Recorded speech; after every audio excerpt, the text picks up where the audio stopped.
All right, so you made it past your apprenticeship, and now you're wondering, what next? It's your first year as a tattoo artist, and now it's finally hitting you that this is set in, this is real, and now you have to work on your own. And you're wondering, what can I do to ensure my growth as a first-year tattoo artist? That's where I come in. My name is Hector Roman. I'm a tattoo artist out of Merritt Island, Florida. I own Constant Pressure Tattoo. Here's my work, and here's the links to follow. Let's get into 3 tips that'll help you ensure growth into your first year tattooing. Now, these are in no specific order, so make sure you pay attention to the whole video from beginning to end, because some might be helpful to you and others you might skip over because you already do them. So number 1 is to network and market yourself. Now, what does that mean? It means step outside of your little box that you call your shop. Go to art nights at other shop, meet other artists, pick their brains, see their work, especially if you find an artist that's in your area. You see that he does work of high quality that you look up to and you like, admire. Walk into his shop, say hi, introduce yourself. Don't be scared of other artists just because they're not in your safe bubble that you call home. A lot of other artists are a lot nicer than you expect. Not everyone's mean. Most people are very, very nice and excited to share their work. I've been lucky enough to meet some incredible people in the industry who have 10 years, well more than I have, and they've helped me out a lot. They've helped me out with my techniques, my drawings. Now, remember, they're not gonna teach you how to tattoo. That's not their job. They expect you to already know that because you just passed your apprenticeship. So don't expect them to teach you how to tattoo, but ensure that they can help you with your drawing, your designs, your clientele work. They're capable of doing that, and you'll be surprised at how many people will do that. Now, if you go and introduce yourself and the guy ends up being a jerk, the girl ends up acting like she's better than you and just doesn't want to give you your time, fine, don't waste your time.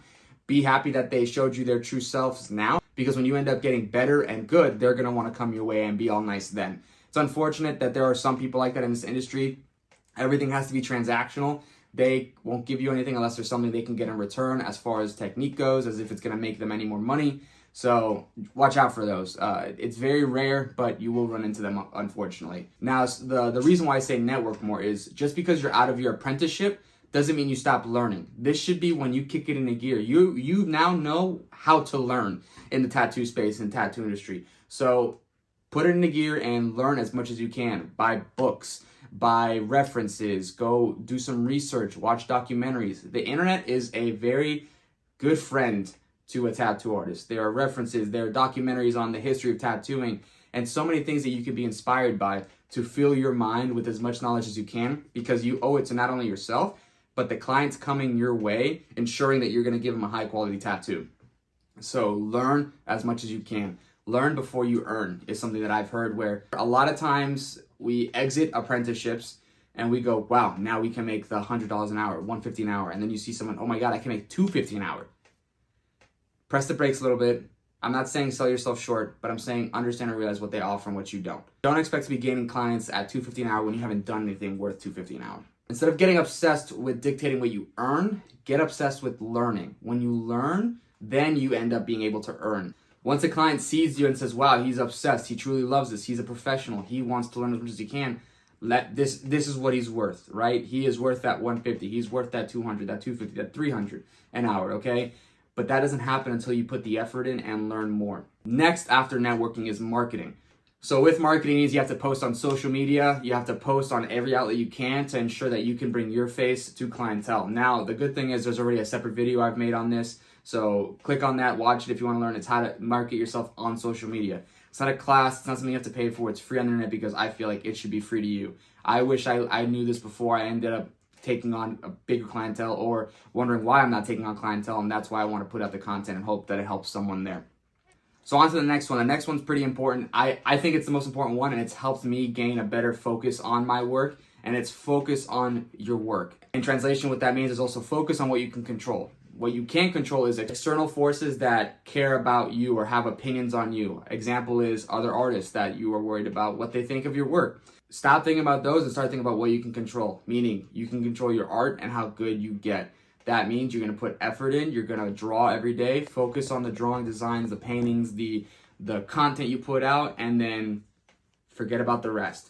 They will come. If you work hard enough at something for 5, 3, 6, 10 years, results will show, as long as you're pushing consistent and quality work and you're a good person.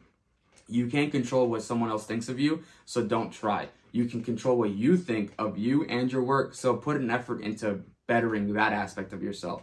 Make sure you're not walking around going, wow, my shit sucks. That every time you say that, someone else hears it and then they're going to bring it off to someone else. Careful who you self-deprecate to. We're all artists. We all have the issue of self-deprecation at times. I'm personally working on that myself, but I'm slowly realizing as I grow, it does no good for me. The more I keep spewing that I am not good, that no one likes my work, that Baba, just give a reason why I suck here, and I'll put it out there. It affects who you are as a person. It affects how you approach work. If you're going into the shop going, oh my God, I can't believe I'm not going to get a client today. Well, no wonder, because you're putting it out there and you're starting your day expecting not to get a client. Start your day knowing that you can at least put the effort in to get a client. You're going to worry about putting the work into it and pushing it out there, and eventually they will come. It won't happen right away. Some, it might happen right away. Others might blow up, and others might take a while to get there and get their books filled out. But all that matters is what you can control is the important thing, not the external stuff that you can't. So with these reasons, you might be asking and wondering, but heck, does this mean I have to work 12-hour days? Does that mean I have to draw immediately after a tattoo and get into content? And what, I don't want to do that. You're like, well, sucks. Welcome to how the world works. If you take two artists and they're both at the same year and they both at the same level and they're both at the same quality of work and they're just miles apart, what the fuck are you going to do to ensure that you get a client, right? Or what are you going to do to ensure that you're going to put your face out there to clients or get better? You don't just get better every tattoo you get. You improve slightly, but the level of improvement that happens once you tattoo, then you go draw, or you tattoo, go home, review the tattoo, look at your where you could have gotten better. If there's a shaky line, hopefully there's no blowouts, but if there's a blowout, analyzing your work, you don't just tattoo and then go home. What I personally did was I would draw before my tattoo appointment, and usually that consists of the design for the day, or if I have the design ready, I will draw tomorrow's design or something I'm studying. After that, my client comes and I tattoo them. I'll tattoo them. I'm analyzing everything I do. I make sure that my focus is on that work, on that tattoo for the day. My lines are clean, my shading is good. Whatever I'm working on, I'm focused on that. On top, and then after that, I come straight home and I draw. That's why my office is a mess. I need to have, organization isn't my highest quality, but I have paintings here that I haven't finished. I have drawings that I consistently keep going and going back into. Studies in different subject matters and mediums. Because I understand that for me to get better and me to progress, I have to be obsessed. I have to put in my work. This year, my goal is to do 100 dragons. I love dragons. I want to tattoo more dragons. Anyone can tattoo a dragon. So I got to create a reason as to why they need to come to me or why they should come to me to ensure that they're going to get the highest quality dragon. So I'm drawing 100 dragons. I'm painting 100 dragons. And my goal is to hopefully at the end of the year have composed a collection of 100 dragons. And that, what it does, it creates content for me. I record those paintings. I post about those paintings. I thankfully get tattoos from those paintings. And that has brought me clientele around tattooing dragons. So that's the unfortunate thing is with tattooing, it's glorified and people don't see it as a job where you have to work hard. Oh, someone's going to come to me and I can just tattoo whoever walks through that door. I work my butt off to get content out there, to post on social media, show that my books are open. And to artists that follow me, I might be annoying, but just like my past video, I don't care. I don't care if they think it's annoying. What I care about is making sure that my face is out there to clientele going, hey, this guy has books open. Let me look at his work. Is it good? Is it not? And from there, I fill out my books. So yes, you're going to have to work 12-hour days. Yes, you're going to have to draw after your tattoo. Yes, you're going to have to draw before your tattoo. You're going to have to work on designs. You're going to have to work on studies. You're going to have to work on books. But if you do it right and you love it enough, it doesn't feel like work. I used to work a job where I would work 12-hour, 13, 14-hour shifts sometimes overnight, and that sucked. Didn't love it. It's not where I wanted to be. And then when I came in here, it showed me that this is where I belong. Not a day goes by where I feel like work. Not a day goes by where I feel like I have done enough. Not a day goes by where I feel like this is it for me. And there's always room to grow. There's always room to succeed. And these things that I've done ensured my success into my first year and gave me a pretty good, successful year, if I do say so myself. I was able to book out every month that year for me as a first-year artist, which is crazy. It's difficult to do. It's not easy, but it came with a lot of work. I worked long hours working on content. I would have days cut aside just for content alone.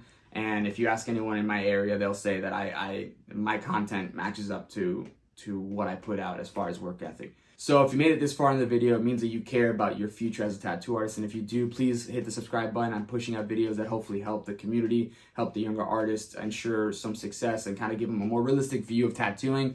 I don't want to push the negative, oh, you shouldn't be tattooing. I'm not here to tell you how to live your life. I can only tell you how I lived mine in hopes that you would find something beneficial to that. With that being said, if you follow these rules or these steps, you will see success. You will see growth, and you will see a flourishing career as a tattoo artist, because thankfully I've been blessed enough to have that, and I'm grateful that it continues to trek upward even through the downs and ups. It's not an easy road. It's not a fun road at times. You're an artist. You're going to end up very sad and upset at most times whenever you do a bad tattoo, or if you do a bad painting, or just a client is emotionless and doesn't really express his love and care for this tattoo. And instead of going, oh, that's just how he is personally wise, you go, he hates this. I suck. I should quit. Stop that. Control what you can control. Don't worry about the rest, and continue to push on and grow as a tattoo artist. I'll see you guys next time.